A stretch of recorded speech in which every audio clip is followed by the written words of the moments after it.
어서오세요. 괴담 들려주는 낚시꾼 괴담노 괴담집사입니다. 낚시를 하다보면 물가에서 보이는 오래된 물건들, 이전엔 누군가 함께 했을 것 같은 그런 물건들을 심심찮게 보게 되는데요. 그런 물건으로 인해서 소름 돋고 잊지 못할 경험을 한 사연이 있어서 가져왔습니다. 이번 이야기는 낚시를 하면서 오랜 시간 알고 지낸 떡붕어빵님께서 들려주신 사연입니다. 떡붕어빵님, 사연 제보 감사합니다. 그럼 떡붕어빵님의 기묘한 경험담, 괴담집사의 시점으로 떨어보겠습니다.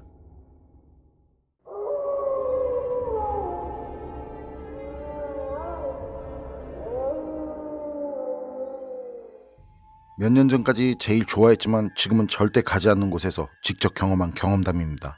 거긴 제 고향이기도 하고 부모님 댁이 있는 곳에 있는 저수지인데요. 부모님 댁에서 거리도 가깝고 바로 뒤에 차를 대놓고 낚시를 하기도 좋고 조가도 상당히 괜찮은 곳이죠. 그래서 낚시를 시작하면서부턴 부모님 댁에 갈 때면 거의 매번 가던 곳이고, 그날도 밤부터 새벽까지 낚시할 생각으로 저녁 식사를 한 뒤에 거기 갔었고요. 포인트에 도착해서 늘 낚시하던 곳에 주차를 하고 바로 차 앞에 자리를 잡고 낚시를 준비하려는데, 낚시하는 자리 그 옆에 큰 바위가 하나 있거든요. 그냥 특별할 거 없는 그런 바위인데, 그날 보니까 그 위에 그 꽃신이라고 하잖아요. 비단으로 알록달록한 거, 한복 입을 때 신는 거 같은 거, 그런 신발 한 짝이 그 바위 위에 있는 거예요. 한 컬레가 아니라 한 짝만. 놀이터 같으면 애들이 놀다가 잃어버렸겠다 싶지만 그런 저수지에 여자 꽃신이라니 기분이 묘해졌죠.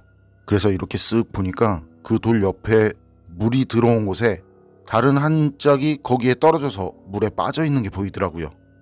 그 신발은 돌 위에 올려진 거랑 다르게 물에 빠져서는 흙도 묻고 물에 젖은 상태라 굉장히 더러웠는데, 그런데 그땐 왜 그런지 모르겠는데 평소라면 더럽기도 하고 어떤 물건인지도 모르잖아요. 그게 그러니까 어떤 물건인지도 모르니까 그냥 무시했을 텐데, 아니 오히려 더 피하려고 했을 텐데, 그땐 그냥 주워서 올려주고 싶더라고요. 같이. 그러니까 같이 한 쌍이 되도록 말이죠. 그래서 그 옆에 떨어져서 이제 더러워진 그 꽃신을 물에 이렇게 흔들어서, 그래서 흙이랑 다 털어주고 돌 위에 있던 신발하고 가지런히 놔뒀죠. 이게 지금 생각해도 참 이해가 안 되긴 하는데, 어쨌든 그땐 그랬어요. 마치 뭐에 홀린 것 마냥 말이죠.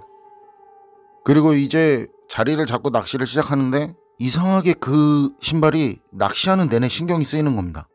제가 절 생각할 때도 담력이 보통 이상은 된다고 생각하는데, 그런데도 오싹해지고 누가 뒤에서 쳐다보는 것 같고, 그래서 전 거기서 자리를 접고 좀 떨어진 곳으로 이동해서 거기에 다시 자리를 잡았어요. 번거롭죠.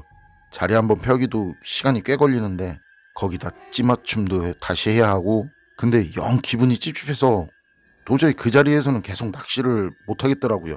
그래서 자리를 옮겼고, 좀 지나서 자정이 조금 넘은 시간이었는데 그 시간에 그 저수지 뚝방으로 차가 한 대 들어오더라고요. 거긴 낚시하는 사람도 별로 없고 어쩌다 한두 명? 그리고 제가 그렇게 낚시를 했어도 그 시간에 들어오는 건 한 번도 못 봤는데 말이죠. 근데 그 차가 이제 거기가 가로등이나 이제 빛이 없는 곳이니까 그래서 그랬겠죠? 상용등을 켜고 들어왔는데 거기까진 좋은데, 근데 그게 제가 있는 곳으로 직방으로 비추더라는 거죠. 그래서 전 눈이 부시고 이제 낚시에 방해가 되니까 라이트 낮추라고 손을 막 휘저었는데도 그냥 무시하고 계속 상향등을 켜고, 분명히 보일 텐데, 제가 보일 텐데 그냥 상향등을 켜고 계속 들어오더라고요.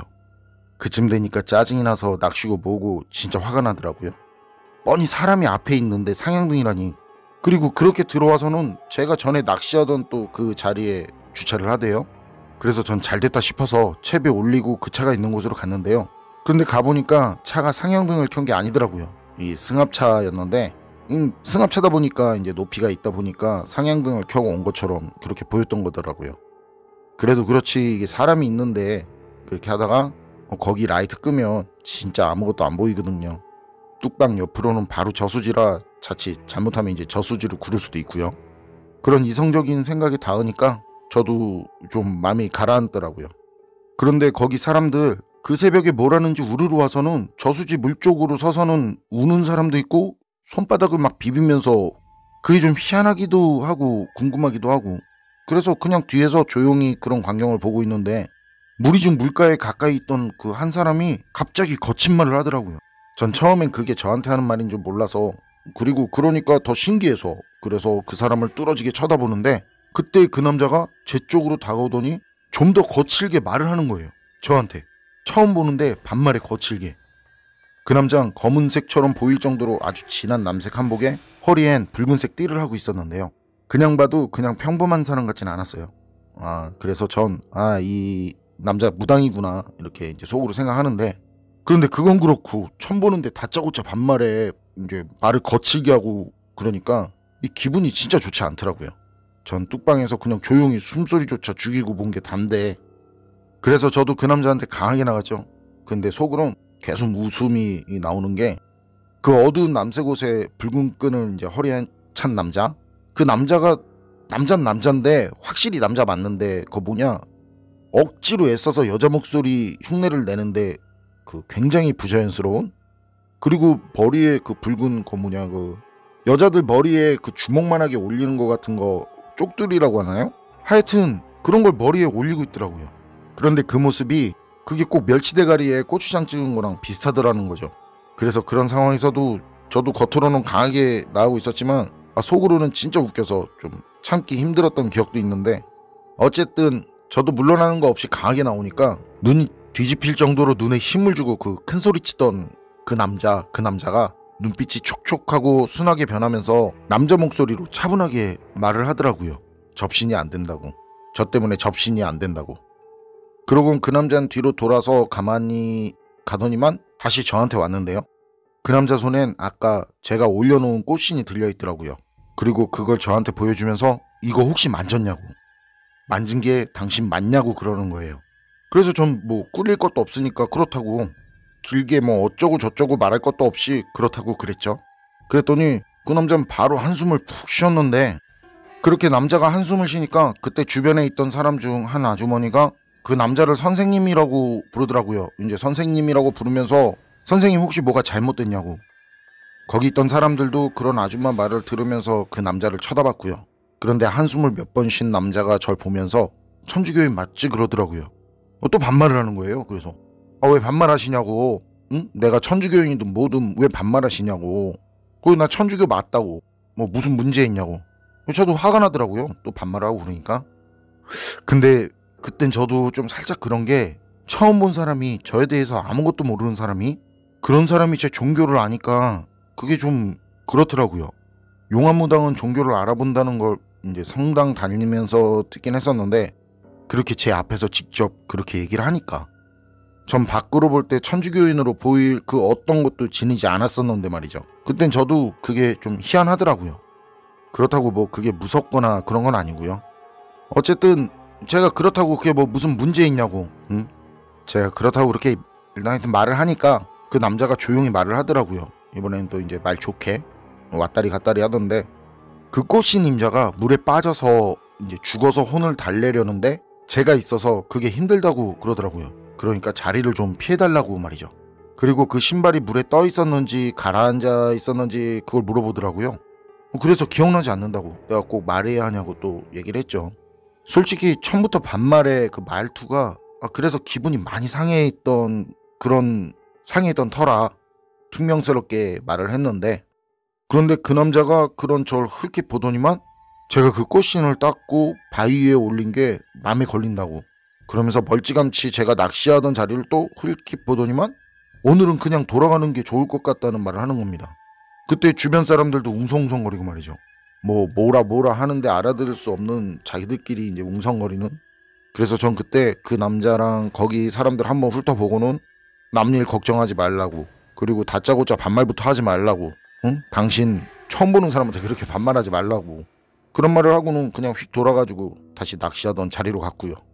그렇게 돌아와서 자리에 앉은 뒤에 좀 전 거길 보니까 사람들이 좀 전에 하던 거 다시 마저 하려는지 물 쪽에 모여있는 것 같은데, 그렇게 물 쪽에 모여있는 것 같은 그런 사람들 실루엣들이 보이더라고요.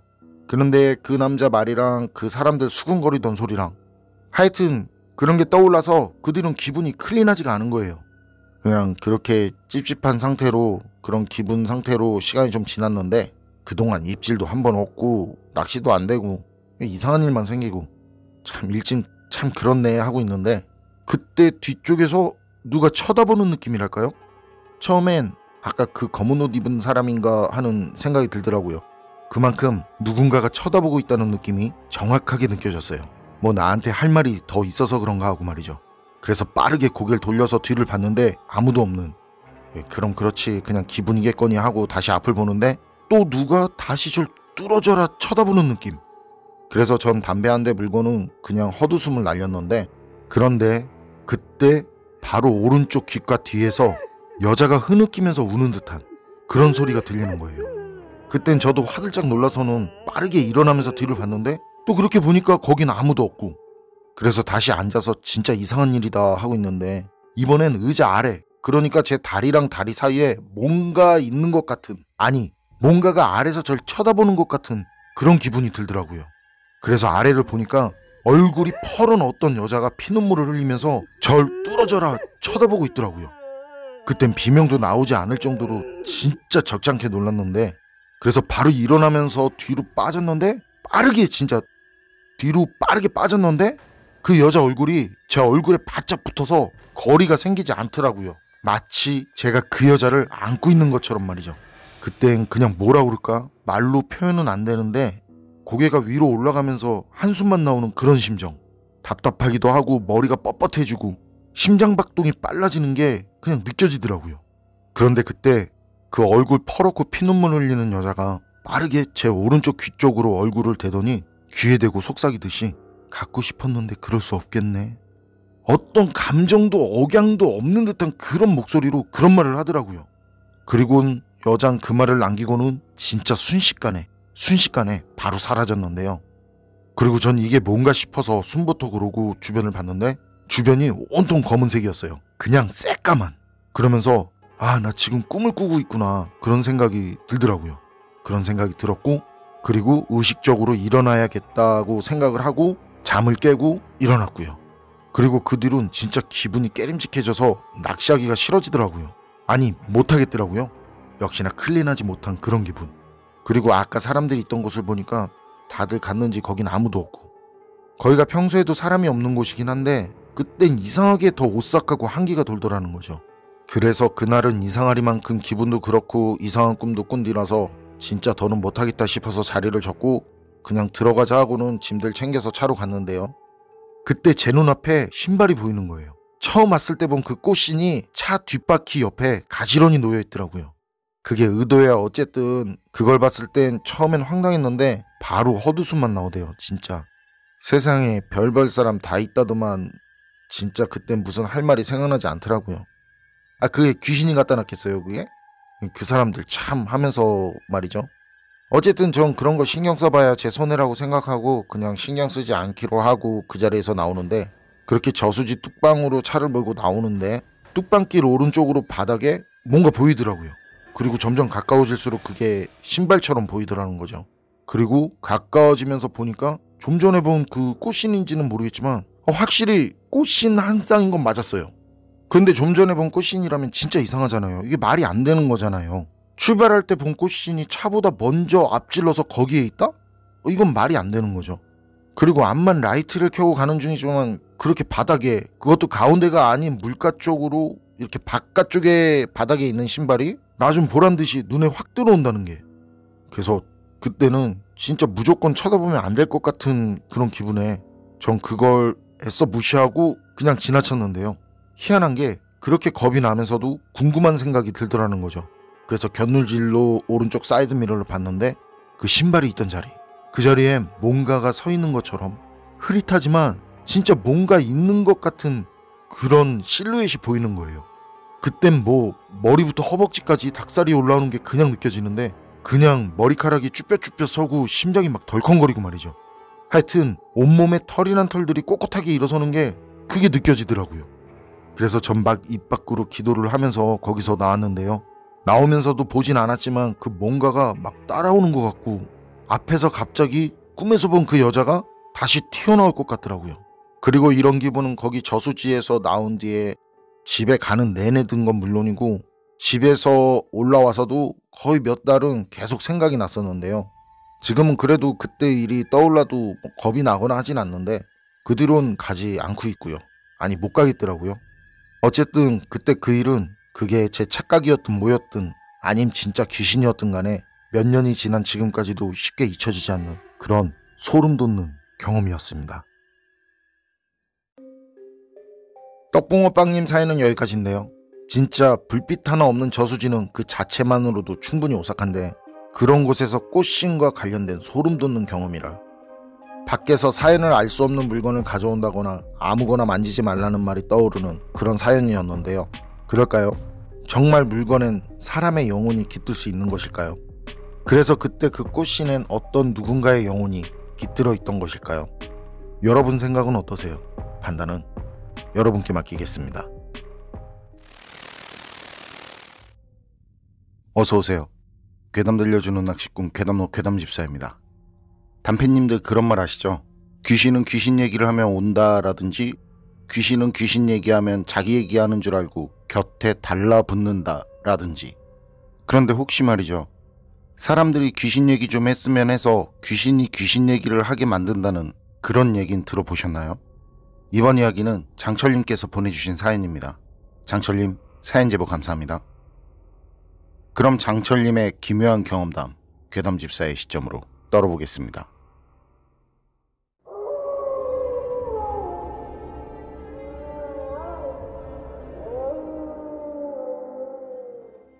제가 소름 돋는 오싹한 얘기 하나 해드릴게요. 이제 15년인가 16년 정도 지난 것 같은데요. 청양 금강지류에서 붕어낚시하다 경험한 경험담이에요. 그때 저랑 아는 형님이랑 같이 밤낚시를 갔었는데 형님이랑은 원래 늘 가던 곳이 있었거든요. 그런데 거긴 수로인데 밤낚시로도 유명한 곳이라서 밤에 가면은 늘 사람들이 많은 곳이었어요. 그 형님을 거기에서 낚시하다 만난 거고요. 어쨌든 그래서 그날은 맨날 똑같이 거기 말고 좀 다른 곳에서 조용히 즐기다 오자고 해서 강낚시를 갔었죠. 평소에도 여기저기 돌아다니면서 낚시를 하는 스타일들도 아니고 둘 다 타지에서 와서 낚시하면서 알게 된 거라 뭐 아는 곳도 없고 어디를 딱 정해서 간 날도 아니었어요. 그냥 차 몰고 가다가 괜찮아 보이면 거기서 낚시를 하자고 간 건데 좀 가다 보니까 괜찮아 보이는 곳이 나와서 주차를 했고요. 그냥 무작정. 거긴 강을 따라 좁은 비포장 도로로 되어 있고요. 그리고 주차를 한 그 뒤쪽은 품종은 모르겠지만 작은 과수원 같은 곳이고 강 건너 쪽으로도 논인지 밭인지 그 평지로 돼서 시야를 가리는 거 없이 막힘없이 뻥 뚫린 시원한 느낌이 드는 곳이었죠. 마을로 보이는 곳도 먼 거리에 있었는데 집들도 서로 띄엄띄엄 떨어져 있었고요.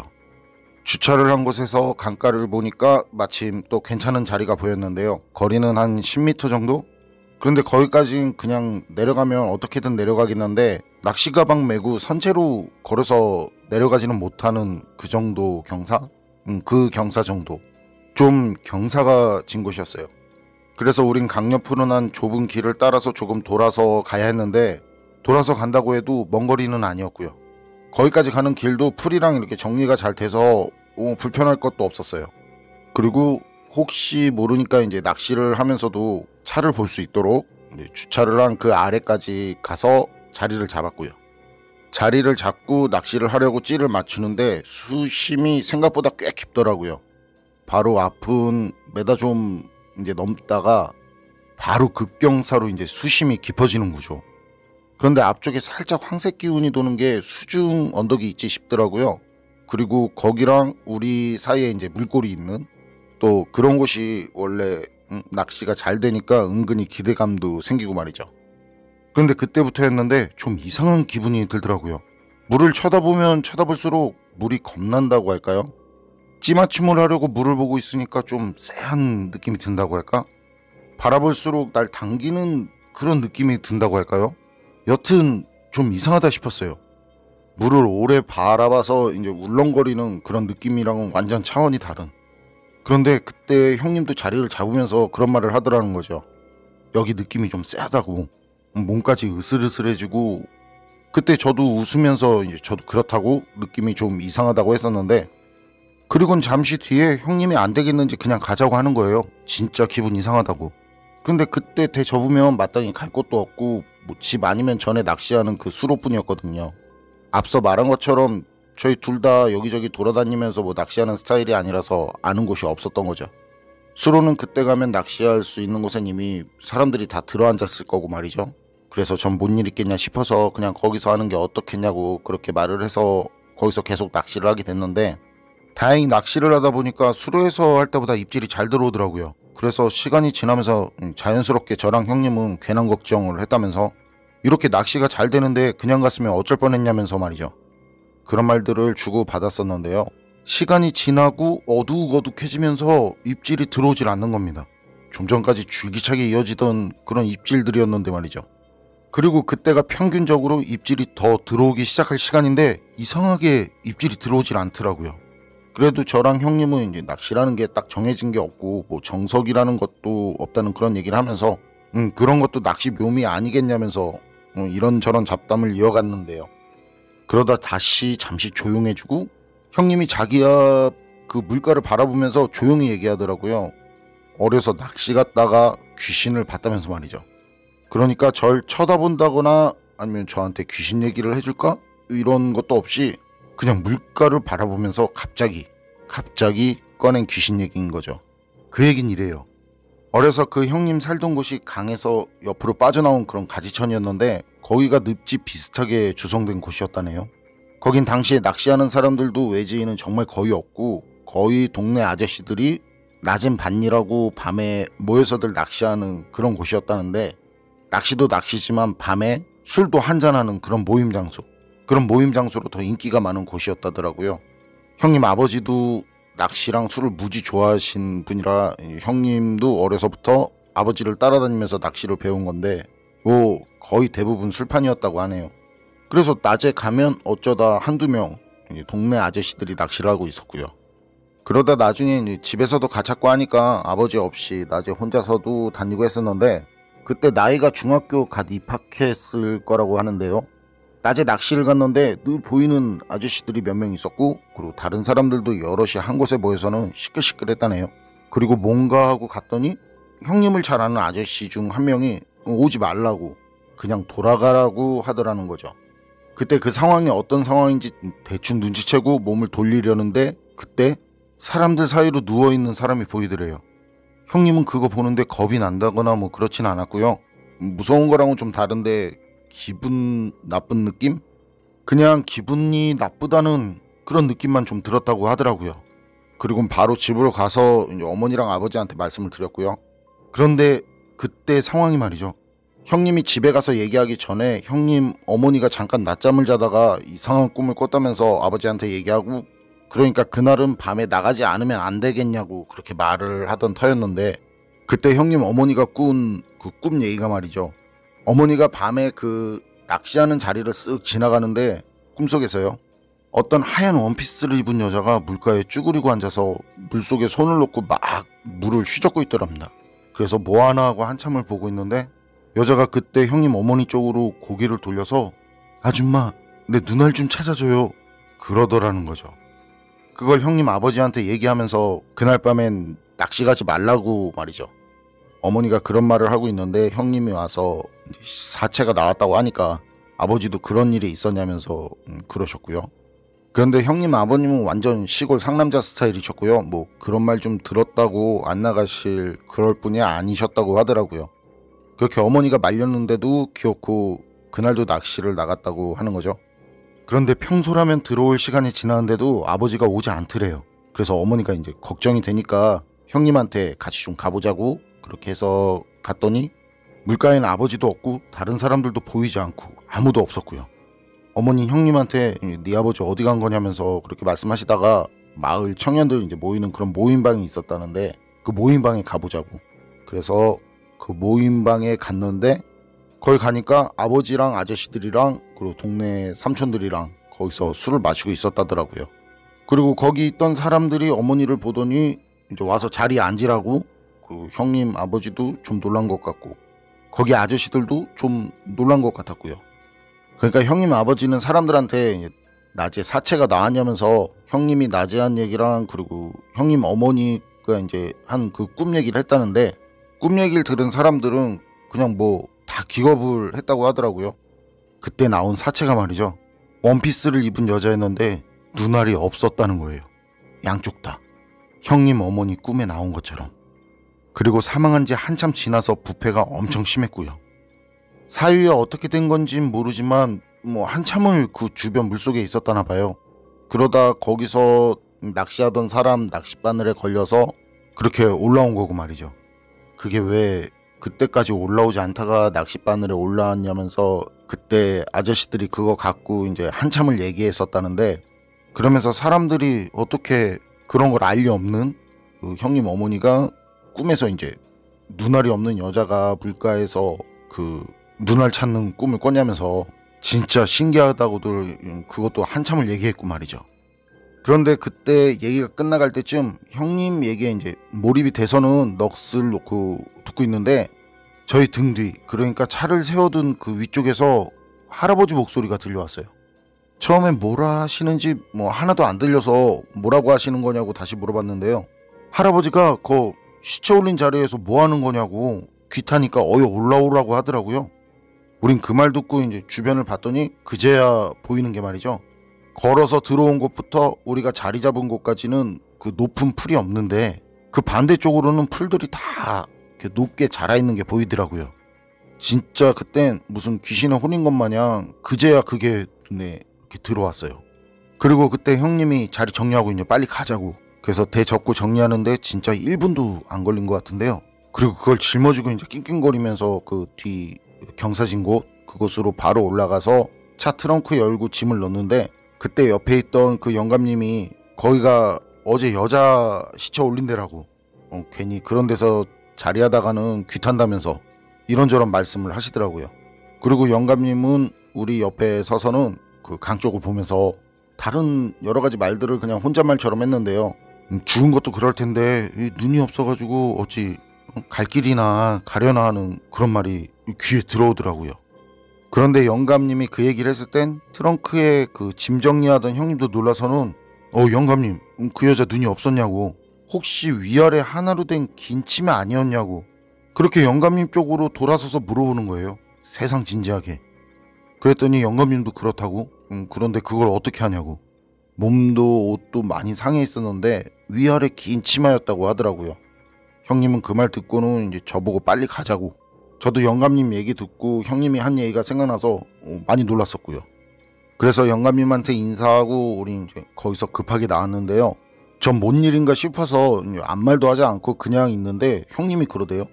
어릴 적 경험이 하도 무서워서 그 뒤론 사람들한테 말을 하지 않았는데, 아니 그냥 잊고 지내다시피 했었는데 이상하게 그날 밤에 어릴 때 그 경험이 생생하게 기억이 나더래요. 바로 어제 경험한 일처럼 말이죠. 그래서 저한테 얘기를 한 거고요.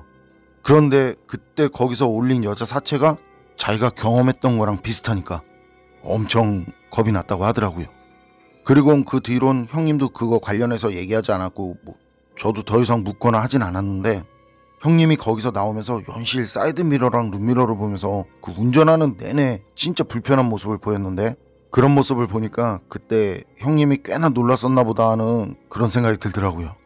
그리고 그때 처음 거기 도착해서 그 아무것도 모르는 상태에서 물가에 섰을 때 저랑 형님이 느꼈던 그 느낌, 물가에서 당기는 것 같은 그 서늘한 느낌, 그런 느낌이 강길 옆 비포장도로로 나오는 내내 다시 느껴지더라고요.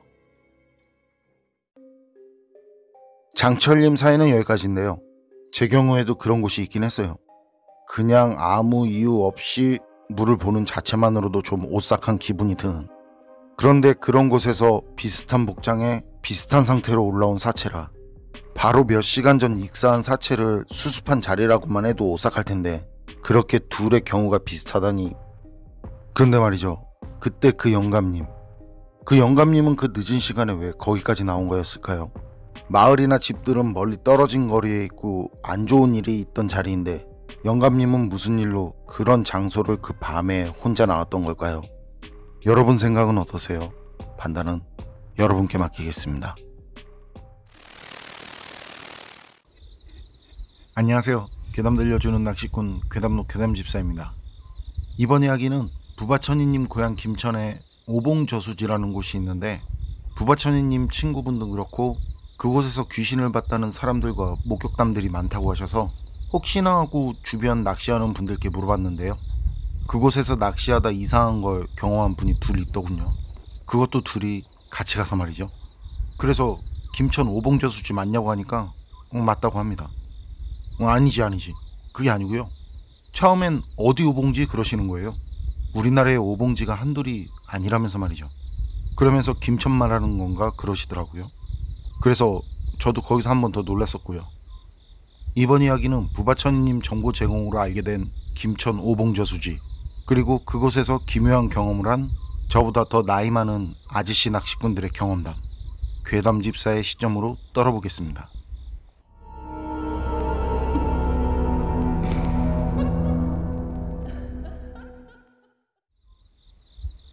이게 20년 정도 된 얘기인데요. 진짜 그땐 같이 간 친구도 그렇고 정말 잊지 못할 경험이었어요. 이건 루어 낚시를 좀 아는 분들이 들어야 오 할 수 있는 것도 같은데, 일단 저랑 제 친구가 그날 경험한 걸 얘기해 볼게요. 지금도 그렇지만 그땐 지금보다 더 낚시에 빠져 있을 때였고, 진짜 베스가 나온다라고 하면 거리 안 가리고 다녔을 때였는데요. 사실 낚시라는 게 여기저기 드라이브도 하고 여행 겸 다니면서 경치도 보고 그 힐링도 하는 재미가 크니까 그때 오봉저수지에서 베스가 잘 나온다길래 갔었는데요. 그런데 처음부터 뭐라 그럴까? 우리가 가려던 곳이 김천 오봉저수지가 아니라 그 임실에 있는 오봉저수지였거든요. 그냥 출발할 때 김천인지 임실인지 생각 없이 고고싱 했다가 그쪽으로 가게 된 건데, 그런데 그게 도착하고서도 몰랐었다는 게 참 좀 그렇더라고요. 어쨌든 그날 장비를 뭘 써야 할지, 필드가 어떤지 잘 몰라서 낚싯대만 6대 정도 종류별로 챙기고, 특히 베이트 MH급 이상은 지금도 그렇지만 그 낚싯줄을 합사 3호부터 사용을 하거든요. MH는 3호, H는 4호, XH는 5호. 거긴 엄청 넓은 저수지였는데 사람들도 많더라고요. 그래서 우린 위험할 수도 있어서 맘 편히 낚시를 하기 위해서 다리 건너 사람이 없는 곳으로 갔는데요. 그쪽엔 숙초랑 육초대가 섞인 곳이고, 그리고 커버 지형이라서 XH, 그러니까 좀 강한 낚싯대를 사용해서 낚시를 했는데 뭐 잘 나온다더니 입질 한 번 없더라고요. 진짜 그렇게 입질이 없을 수가 없는데, 그 괴담집사도 알겠지만 우리가 낚시를 못하진 않거든요. 그런데 진짜 입질 한 번이 없더라고요. 그리고 그때 알았어요. 우리가 가려던 곳이 거기가 아니라는 걸요. 그리고 날이 어둑어둑해지고 그 많던 사람들도 보이지 않고, 우린 하루 자고 올 생각으로 갔었기에 밤낚시까지 이어갔는데요. 새벽 1시? 그쯤 됐으려나? 하여튼 12시는 넘은 시간이었는데요. 그때 강한 입질 한 방이 들어오더라고요. 뭐지? 가물치인가? 전 그 강한 입질을 아직도 잊지 못하는데요. 그게 제가 지금까지 낚시를 하면서 그렇게 강하게 때리는 입질은 진짜 단 한 번도 경험을 한 적이 없는 그런 입질이었어요. 어쨌든 흥분한 상태에서 강하게 후킹을 했고, 그리고 이제 기대리를 갔는데 이게 안 와요. 어디 감은 것도 아닌데 꿈쩍도 하지 않더라고요. 전 합사를 쓰는 이유 중 하나가 강제 집행인데, 그런 이유에서 드랙을 100% 꽉 잠가서 사용하고요. 드랙을 100% 잠그면 드랙 패드도 망가지고, 여러 이유에서 다른 사람들은 80% 그 정도까지만 사용하라고 하는데, 어쨌든 패드 같은 소모품이나 뭐 그런 것들 갈아주면서 사용을 하니까 그건 지금도 주변 사람들은 다 아는 제 낚시 스타일이라서. 이 얘기를 왜 하냐면, 그렇게 릴 드랙을 잠그고 올 합사 라인을 사용하면 사람이 손으로 당겨도 어지간해서는 풀리지 않거든요. 거의 그냥 풀리지 않는다고 봐야 하는데, 그냥 낚싯대 없이 직결로도 힘든데 낚싯대에 연결된 상태라면 낚싯대가 힘을 먹어들여서 더 힘들죠. 그런데 갑자기 그 라인이 지지지직 하면서 풀려나가더라고요. 뭐지? 드랙이 풀려? 전 그때 다시 검지손가락으로 드랙을 확인했는데 드랙은 100% 확실하게 잠긴 상태가 맞았었고요. 그런데 성인 남자가 두 손으로 잡고 당겨도 풀릴까 말까 한 그걸 그냥 끌고 나가는 물고기? 절대 그런 게 민물에 있을 수가 없거든요. 잉어 아니겠냐고요? 뭐 가물치 같은 거 아니겠냐고요? 이게 그래서 낚시를 아는 사람이 들어야 한다는 건데, 그 상태라면 민물에 사는 물고기 중에서는 그렇게 그때처럼 끌고 나갈 물고기는 없어요. 제가 그거는 확신할 수 있거든요. 찍찍 풀리는 게 아니라 그냥 지지지지직. 옆에 있던 친구도 놀라서는 뭐냐고 계속 그러는데, 그때 그런 우릴 놀리기라도 하는 듯 그렇게 풀리던 라인에 속도가 붙어서는 찍 하고 배 이상 빨라져서 이게 풀려나가더라고요. 그래서 전 로드 부러질까봐, 그 낚싯대죠, 로드 부러질까봐 라인 커트로 라인을 끊었는데, 그렇게 풀려나가던 라인이 끊으니까 움직임이 딱 멈춰서는 제 발 앞쪽 그 물 위에 그냥 떠 있더라고요. 그땐 진짜 등부터 목덜미까지 서늘한 게, 그런데 그걸 본 친구가 확인이나 하자면서 라인을 회수하려고 물에 들어가려고 하는 거예요. 그래서 전 그러지 말자고 진짜 이상하다고 하는데, 친구는 웃으면서 낚싯줄 그렇게 버리는 것도 안 된다면서 이제 손으로 감아들이기 시작했네요.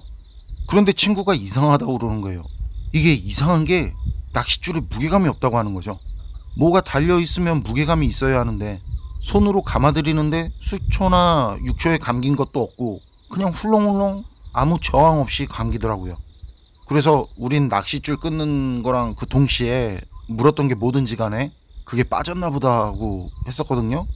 장력이 사라지면 그런 경우가 많으니까요. 물었던 물고기가 빠지는 경우. 그리고 낚싯줄 다 회수하고 미끼를 봤는데, 그 루어는 미끼를 물고기가 물면 물고기가 빠져도 그걸 알 수 있는데 그냥 미끼가 멀쩡하더라고요. 심지어 제가 그 미끼 등에 훅을 끼운 그 상태 그냥 그대로 말이죠. 저랑 친구는 그거 보고 바로 그냥 그 자리에서 빠지는데, 그때 진짜 기분 나쁜 물비린내가 나더라고요. 뭐라고 해야지?